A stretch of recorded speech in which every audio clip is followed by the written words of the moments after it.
The moon. The moon appears to be the brightest of all other celestial objects after the sun. You can see the whole of the moon on a full moon day. How are you able to see the moon? It is because it reflects the light of the sun.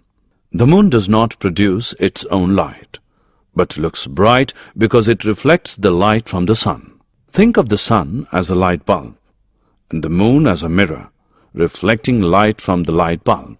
The moon revolves around the earth and also around the sun along with the earth. The moon completes one revolution around the earth in 27.3 days. In the meantime, the earth moves ahead in its orbit. Thus, from the earth, the moon appears to complete one revolution between one moon day and the next in 29.5 days.